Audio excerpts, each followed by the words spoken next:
Okay, here we got holes laid out. We got sets of holes drilled. Now what we got is a hole drilled right to center for a pilot for our hole saw. And then we got a hole over here, and that's to dump the chips out of the, as the hole saw goes around, it needs a place for the chips to go. So the chips are going to fall out that hole, and it's going to keep cutting, and it ain't going to build up on chips. Cuts a lot better. Kind of like this. There's our hole to dump the chips.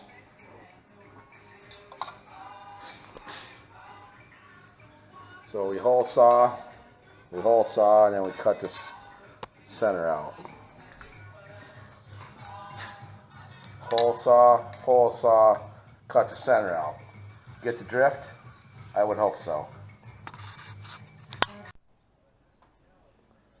Okay. There's our hitch plate, blank I guess. Got the hole burned in the center for the hitch. Got some chalk marks on there where things are going to maybe work out to go. Maybe in theory. Got to do it to try to keep my shit together. Dotted lines are maybe going to be where we gusset it. I'll have to see what we got for material, how it all fits in there. Word of advice, if you're following a log truck that's towing a trailer, you could be playing Russian roulette with your life. The hitch may have been put on at Rinky Dink Machine Shop.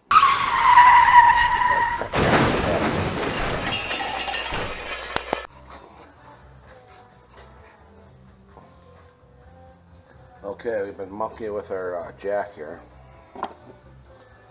Here's our broken piston. Here's our new one we made for it. We gotta put that in there, make it work. We've been screwing with it, can't make it work quite right yet. I don't know why.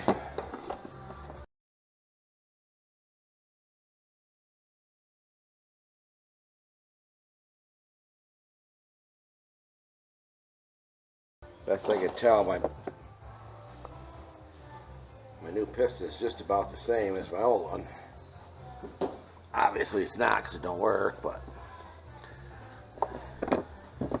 there's some ports in here, down in there, that probably open and close, or I don't know, maybe the hell this passes by it. Makes it trigger, or maybe the thing's just not bled. That's probably the biggest problem. We're going to screw around with it for 2 days remaking parts and find out we just got air in it. But we had to stop on that project because it quit raining. Had to go back onto our log truck program, which nobody showed up today. That's alright. Got the tail light boxes all done.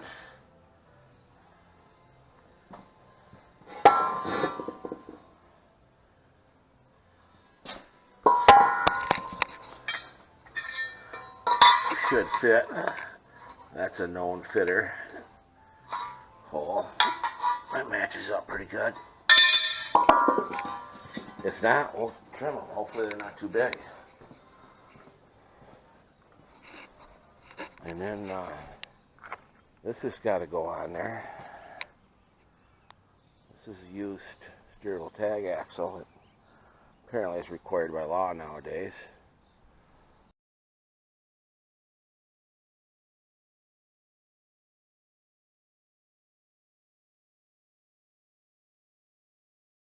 This is an old truck, old school, mechanical everything.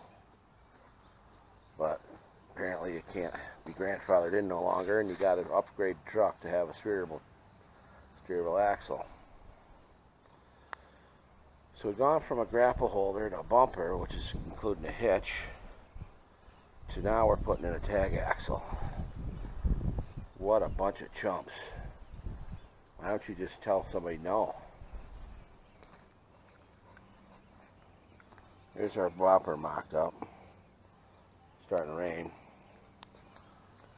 Got the Kool-Aid license plate. Got some D-rings. Got a swivel pintle hook. It's going to have a spring on the back of it.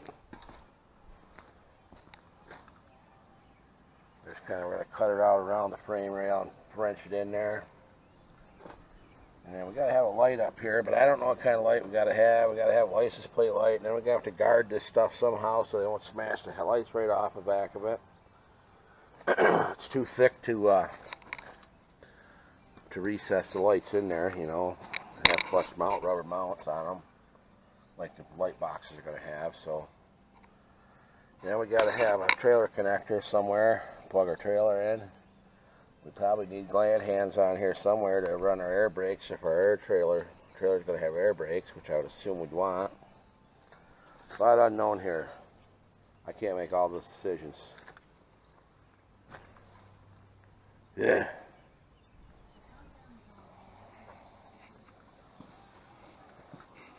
Yeah, I'll have to remind me to show you some footage of the guys in the break room when they were told they had to wear masks at work.